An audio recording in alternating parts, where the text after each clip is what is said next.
বাসায় গেস্ট আসলে বা বিকেলে চায়ের সাথে এই পিঠাগুলো খেতে কিন্তু অসাধারণ লাগে। খুব সুন্দর ডিজাইনেবল পিঠাগুলো। আসসালামু আলাইকুম viewers, welcome to home cooking recipes.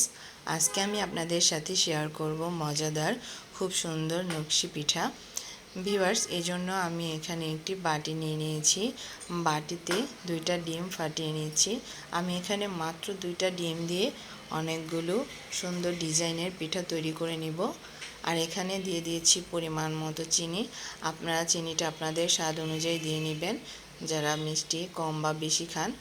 তারপর এখানে দিয়ে দিয়েছি সামান্য পরিমাণে একটু লবণ দিয়ে ভালো করে মিক্সড করে নিব, যাতে ফর্ম হয়ে যায়, ফোমের মতো হয়ে যায় অনেকটা। আর চিনিটা আর ডিমটা খুব ভালো করে মিক্সড হয়ে যায়। তারপর এখানে আমি দিয়ে দিয়েছি প্রায় 2 কাপের মতো ময়দা। এখন ময়দাটা দিয়ে আমি খুব সুন্দর করে একটা ডো তৈরি করে নিব। ভিউয়ার্স, দেখেন আমার ডোটা তৈরি হয়ে গিয়েছে। এই ডোটাকে আমি 20 মিনিটের মতো রেস্টে রেখে দিব। ভিউয়ার্স, এই ডোর থেকে একটু সামান্য নিয়ে আমি এখানে একটা রুটি তৈরি করে নিয়েছিলাম। রুটিটা আমি অফ স্ক্রিনে তৈরি করে নিচ্ছি। এখন আমি একটা ছোট ডিবির মোটকা নিয়ে নিচ্ছি। এই মোটটা দিয়ে আমি ডিজাইনেবল পিঠাগুলো তৈরি করব। আমি ছোট ছোট শেপ করে নিয়েছি, রুটিটাকে একটু গোল গোল করে নিয়েছি। এখন আমি এই গোল শেপগুলো দিয়ে আমি একটা গোলাপ ফুল বানাবো। তো গোলাপ ফুলটা তৈরি করার জন্য আমি এখানে 3টা নিয়ে নিয়েছি। তো একটা ভালো একটা ব্লেড নিয়ে নিতে হবে, যেটা ইউজ করা হয়নি, বা আপনারা চাইলে চাকুও নিয়ে নিতে পারেন, কিন্তু আমার ব্লেডটাই খুব বেশি সুবিধা হয়, তাই আমি এটা নিয়ে নিয়েছি। মাঝখানে আঙ্গুল দিয়ে একটু চেপে দিয়েছি এবং তিন পাশে তিনটা একটু কেটে নিয়েছি। পিঠাটার ব্লেড দিয়ে একটু কেটে নিয়েছি। এখন হাতের সাহায্যে আপনারা খেয়াল করলেই পিঠাটা খুব সুন্দর করে বানাতে পারবেন। একটু হাতের সাহায্যে চেপে চেপে দিব। যদি চেপে না দেওয়া হয় তাহলে ভাজার সময় লেয়ারগুলো ছুটে যেতে পারে। একটু ভালো করে খেয়াল করলে ভিউয়ার্স, আপনারাও খুব সুন্দরভাবে খুব সহজেই তৈরি করে নিতে পারবেন এই পিঠাটা। ভিউয়ার্স, দেখেন পিঠাটা কি সুন্দর একটা গোলাপ ফুলের শেপ হয়ে গিয়েছে। ভাজলে আরও খুব বেশি সুন্দর লাগবে পিঠাটা। এখন আমি একটু হাতের সাহায্যে পাপড়িগুলোকে একটু সুন্দর করে দিচ্ছি। আমি একইভাবে কয়েকটা বানিয়ে নিয়েছি। আবার নিয়ে নিয়েছি আরেকটা গোল শেপ। এখন এটা একটু হাতের সাহায্যে একটু ডিজাইন করে নিচ্ছি। দেখেন একটা পাখার মতো ডিজাইন হয়েছে।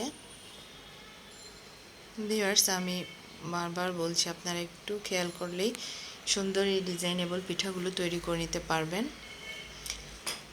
এখন আমি আবার আরেকটা ডিজাইনের পিঠা তৈরি করে নিয়েছি, আবার আরেকটা গোল শেপ নিয়ে নিয়েছি। এখন এখানে একটা ব্লেডের সাহায্যে একটু ভালো করে কেটে নিচ্ছি।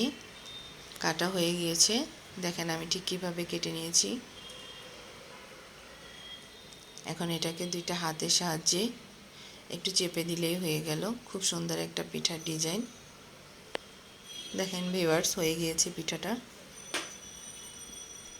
আমি এরকম করে কতগুলো বানিয়ে নিয়েছি।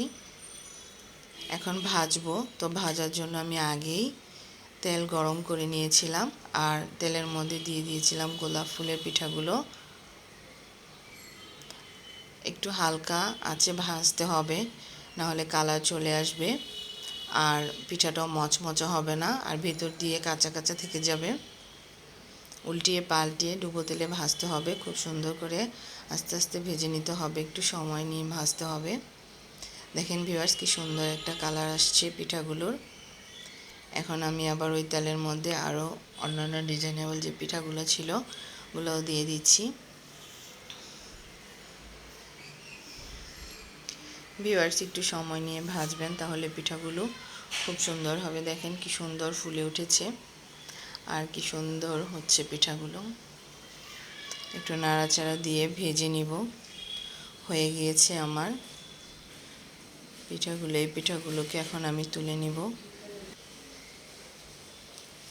ওই একই তেলের মধ্যে আমি আবার দিয়ে দিব আরেক রকমের ডিজাইনের পিঠা।